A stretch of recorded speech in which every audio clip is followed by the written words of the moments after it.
Good morning বন্ধুরা, welcome to my mini blog. আজ প্রায় কিছুদিন ধরেই আমি আমার বাপির সাথে মাঠে হাঁটতে যাচ্ছি। তাই মুখ হাত পা ধুয়ে তাড়াতাড়ি রেডি হয়ে গেছি। তারপর আমি আর বাপি বেরিয়ে পড়ি মাঠের উদ্দেশ্যে। আজকে আমি অনেক সকাল সকাল ঘুম থেকে উঠে পড়েছিলাম, প্রায় 4:30টার দিকে, বাট রেডি হতে হতে অনেকটা লেট হয়ে যায়।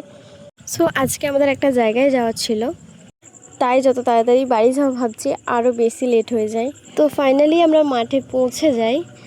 আমি বাড়ি থেকে জুতো পরে গেছিলাম, বাট বাপি বাড়ি থেকে জুতো পরে যায়নি। প্রায় অনেকটা লেট হয়ে গেছিলো, তাই আমি বাপিকে বললাম ঠিক আছে চলো, তুমি জুতো পরতে পরতে আমি হাঁটতে শুরু করে দিচ্ছি। আমার যখন পুরো মাঠটার এক রাউন্ড থেকে কমপ্লিট হয়ে যায় তখন দেখি বাপিও হাঁটতে শুরু করে দেয়। আমার হাঁটা কমপ্লিট হয়ে গেছিলো, বাট বাপি এখনও হাঁটছিল, তাই আমি বসেছিলাম। বাপির হাঁটা যখন কমপ্লিট হয়ে যায় বাপি এসে আমার পাশে বসে, কারণ আমরা একসাথে দুজনে ব্যায়াম করি। তারপর বাপি স্কিপিং করছিল আর আমি গুনে দিচ্ছিলাম বাপি কতবার স্কিপিং করছে। বাপি আমাকে বলে বলে দিচ্ছিল যে এটার পর এটা কর। তারপর বাপি পুশ আপ মারার জন্য আমার পেছনে এসে দাঁড়ায়।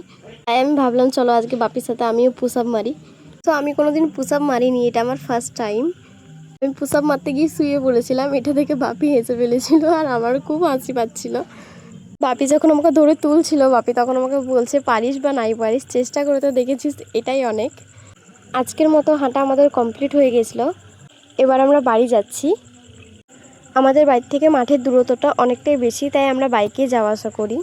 বাড়িতে পৌঁছেই আমি ফ্রেশ হয়ে ড্রেস চেঞ্জ করে ফেলেছিলাম। তারপর আমি ময়দা মাখছিলাম, একটু পরোটা করব চায়ের সাথে খাওয়ার জন্য।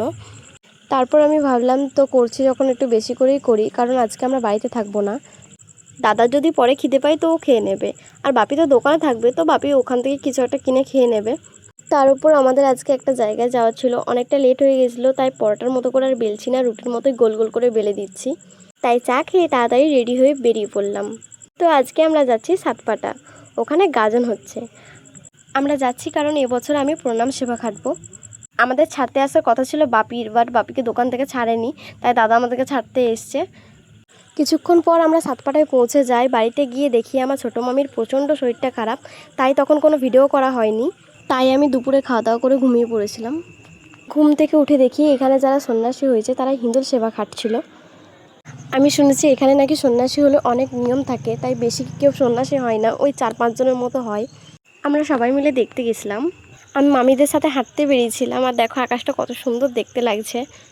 আর ওই যে জলের মাঝে একটা চূড়া দেখতে পাচ্ছ, ওইটা হচ্ছে মন্দিরের চূড়া। যখন জল বাড়ে মন্দিরটা ডুবে যায়, আর যখন জল কমে মন্দিরটা দেখা যায়। সন্ধ্যা হয়ে যাচ্ছিলো, তাই আমরা সবাই মিলে তাড়াতাড়ি বাড়ি চলে আসি। আর ভিডিওটি ভালো লাগলে লাইক, কমেন্ট, শেয়ার এবং চ্যানেলটিকে সাবস্ক্রাইব করে দিন। Bye bye.